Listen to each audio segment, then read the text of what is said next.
اور جو پوری دولت تھی یورپ کی وہ ان یہودیوں نے سمیٹ لی. اور اس کے بعد جو انگلینڈ کے لوگ تھے، پھر وہ انگلینڈ کی جو حکومت تھی وہ ان کی پشت پناہ بن گئی.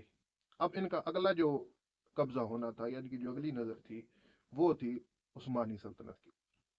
چونکہ عثمانی سلطنت 3 براعظموں پر پھیلی ہوئی تھی اور اس کے اندر 400 سال تک تھے اور خلافت ان کے اندر موجود تھی. 400 سال تک ان کے اندر خلافت رہی ہے.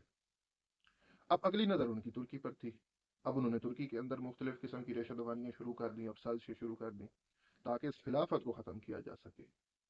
اب اس وقت جب انہوں نے یہ نظام شروع کیا تو یہ اس کے درمیان صرف چند سو سال کا ایک وقفہ تھا. اس چند سو سال کے اندر یہودی اتنے مضبوط ہو چکے تھے کہ پوری دنیا میں سب سے زیادہ جو دولت کے لحاظ سے فائنینشلی جو اسٹرانگ تھے وہ یہودی تھے. اب یہودیوں نے اپنی ریشہ دوانیاں شروع کر دی اور اس خلافت کو ختم کرنا چاہا. اس کو دیکھتے ہوئے اس وقت ہندوستان میں ایک خلافت کے حق میں ایک تحریک اٹھی تھی کہ جس کے اندر پھر وہ ایک مشہور نعرہ بھی ہے کہ اما بولی محمد علی کی جان بیٹا خلافت میں دے دو. یہ ایک تحریک چلی تھی اس وقت. تو اس وقت ایک واقعہ بھی ہے کہ جو شیخ الہند تھے وہ مالٹا کے اندر اسیر تھے 1915 سے 1920 کے دوران. 5 سال تک وہ وہاں پر اسیر رہے. تو وہاں جو انگلینڈ کا کمانڈنٹ تھا ان کے اوپر جس کی ڈیوٹی تھی جن کے پاس وہ اسیر تھے، کیونکہ شیخ الہند ایک بہت ہی اللہ والے اور اچھے انسان تھے تو ان کے ساتھ اس کمانڈنٹ کے ساتھ دوستی وغیرہ بن گئی. تو اسی طرح انہوں نے کہا اس کمانڈنٹ کو کہ یار یہ تم ہماری خلافت کے پیچھے کیوں پڑے ہو؟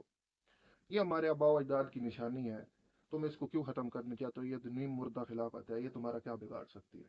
تو اس وقت اس کمانڈنٹ نے کہا تھا کہ شیخ صاحب آپ اتنے بھولے مت بنیے، ہم جانتے ہیں کہ یہ خلافت کیا کر سکتی ہے. اگر اس نیم مردہ خلافت نے مینا نے اگر فتویٰ دے دیا جہاد کا تو انڈونیشیا سے لے کر موریتانیہ تک مسلمان سروں پر کفن باندھ کر نکل آئیں گے. ہم اتنے پاگل نہیں ہیں، ہمیں اسے ہر حال میں ختم کرنا ہے. تو پھر یہ اسی طرح انہوں نے انگلینڈ نے خیر 1917 کے اندر بالفورڈ ڈکلیریشن کے ذریعے یہودیوں کو حق دلوا دیا یروشلم کے اندر رہنے کا. اور اسی دوران ہی اس خلافت کا بھی خاتمہ کیا گیا جو کہ ایک فری میسن مصطفیٰ کمال پاشا تھے ترکی کے جو رہنما تھے، ان کے ذریعے انہوں نے یہ ختم کروائی. خیر انہوں نے خلافت کو ختم کروا دیا اور یہودیوں کو یروشلم میں بسنے کی اجازت دلوا دی بالفورڈ ڈکلیریشن 1917 کے تحت.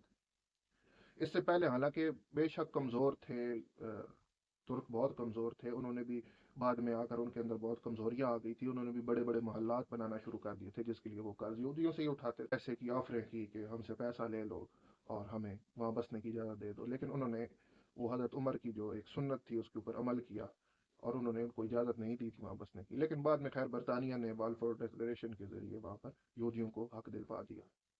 اب اس کے بعد یہودیوں نے وہاں پر کیا کیا؟ یروشلم میں آنے کے بعد انہوں نے پھر دھن دولت ہر چیز استعمال کی، ہر حربہ استعمال کیا. جہاں پر دولت کا استعمال ہو سکتا تھا انہوں نے دولت کا استعمال کیا. اب وہ آتے تھے اور آ کر کہتے تھے کہ جی ہاں یہ مکان کتنے کا ہے؟ اب مسلمان بیچارہ کیا کرے، وہ کہتا تھا جی یہ 10 لاکھ کا، وہ کہتے تھے 11 لے لو اور ابھی نکلو. اسی طرح کسی فیلڈ میں جانا، جس طرح کھیت وغیرہ کھلیان جو ہوتا ہے، جگہ ہوتی ہے، زمین ہوتی ہے، اس کے اوپر جا کر لگانا کہ یہ کتنے لاکھ کا، 20 لاکھ کا، لو جی 25 لو اور نکلو یہاں سے. اس طرح انہوں نے دولت کا استعمال کیا. دولت بے شمار تھی ان کے پاس، پورا یورپ کا پیسہ لوٹا ہوا تھا انہوں نے. پورے یورپ کو انہوں نے خالی کر دیا تھا. جتنا پیسہ تھا اس ہاؤس آف راسچائلڈز اور گولڈ سمتھس نے اکٹھا کر کے اپنے پاس رکھا ہوا تھا. اور یہ ساری جو زائنس موومنٹ تھی وہ یہی چلا رہے تھے نا. یہ بڑے بڑے جو بینکرز تھے کہ 19ویں صدی کے جو شروع اور 18ویں صدی کے اختتام میں اس وقت یہ انہوں نے یہ بنایا تھا سسٹم. تو اس کے ذریعے یہ بینکرز ہی تھے جو یہ سب کچھ لے کر چل رہے تھے اور ان کو لیڈ کر رہے تھے یہودیوں. تو پیسہ تو ان کے پاس بے شمار تھا.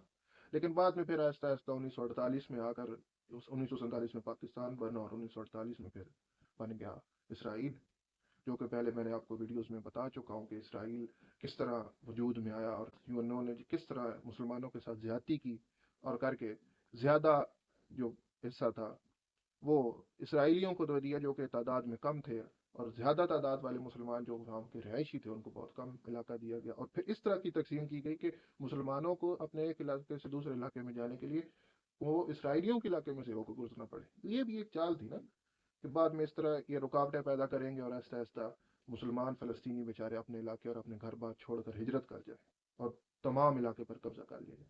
خیر یہ تھا سارا قصہ جو 2000 سال یہودیوں کی تاریخ ہے، میں نے آپ کے سامنے پیش کیا.